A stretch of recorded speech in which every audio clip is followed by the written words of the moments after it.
Coucou les filles, du coup comme promis je vous fais une petite vidéo pour expliquer les pointes parce que sur Zoom c'était pas très pratique. Donc déjà on va recommencer par expliquer où se trouvent les élastiques et les rubans pour que tout le monde soit au clair. Donc derrière le chausson vous avez une petite couture et en fait l'élastique doit se mettre de chaque côté de cette couture, l'élastique pour la cheville. Ensuite il y a le deuxième élastique. Donc je le redis, il n'est pas obligatoire mais c'est vrai que c'est mieux pour maintenir le pied dans le chausson et c'est plus sécurisant. Donc en fait il se trouve juste à côté de la couture de l'élastique qui maintient la cheville et il passe en diagonale sur le pied et il arrive juste à côté du ruban.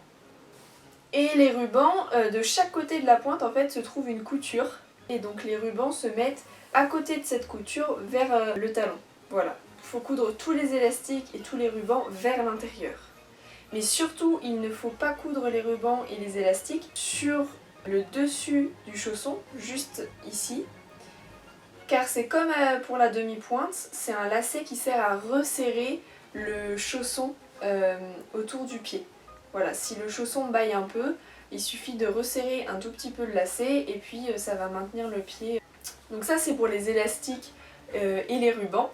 Il n'y a pas grand chose de plus à faire, si ce n'est de ne pas être trop serré dans le chausson. Il ne faut pas que les élastiques soient trop tendus, mais il ne faut pas non plus que ça soit lâche parce que le but c'est de maintenir le chausson au pied lorsque l'on va monter sur les demi-pointes puis sur les pointes. Ensuite, au niveau des protège-pointes, comment on peut se protéger dans les chaussons, il y a plusieurs méthodes différentes. Alors d'abord, il y a la méthode avec le silicone. Donc c'est une petite coque de silicone en fait que l'on met sur le pied comme une chaussette. Voilà, ça se met tout simplement comme une chaussette, ça se met comme ça et puis ça tient tout seul donc c'est assez pratique pour le mettre après directement hop, dans le chausson. Voilà. C'est assez simple.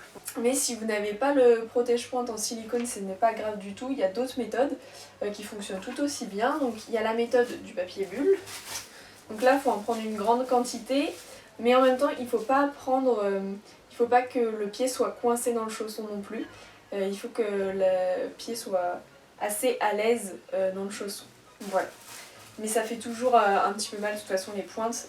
Vous n'aurez jamais aucune douleur de toute façon. Donc là il faut le doubler, voilà, vous pouvez le plier, le replier, le replier pour que ça soit assez épais. Et hop, vous mettez ça autour en fait de votre pied comme une petite coque, enfin exactement de la même forme que le protège-pointe en silicone, vous le mettez autour comme ça. Et puis vous n'avez plus qu'à passer votre pied dans la pointe.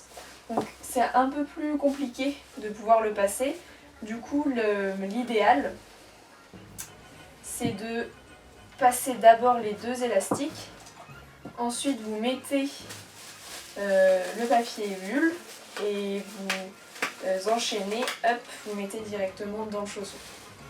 Ou alors si vous n'avez pas de protège-pointe en silicone ni du papier bulle, vous avez du papier toilette, c'est encore une méthode qui fonctionne très bien. Donc pareil, il faut la doubler, donc là il faut prendre beaucoup de papier toilette. Et donc pareil, on fait le même principe qu'avec le papier bulle, on le met autour des orteils comme ça, en coque. Et puis après on met la pointe. Il faut surtout ne pas oublier de se couper les ongles parce que sinon c'est quelque chose qui peut faire très mal dans les pointes.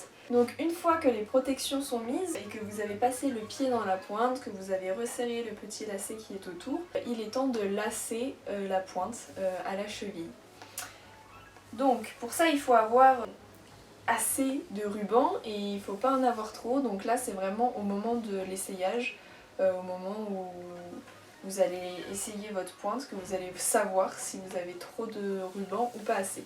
Si vous en avez trop, c'est simple, vous avez juste à le couper, puis si vous en avez pas assez, il va falloir recoudre le ruban parce que le ruban ne doit pas vous serrer trop la cheville, mais il ne doit pas être trop lâche. C'est-à-dire que quand on va monter sur la pointe, il ne faut pas que le ruban tombe et quand on va marcher et donc appuyer les pieds par terre, il ne faut pas que ça vous serre.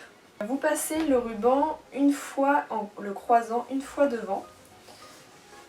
Ensuite vous allez le croiser une fois derrière. Une autre fois devant, vous ne montez pas trop haut sur la cheville.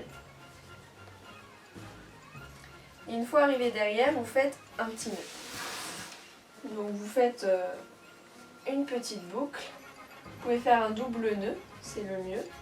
Vous serrez et là vous allez remettre le nœud qui est juste ici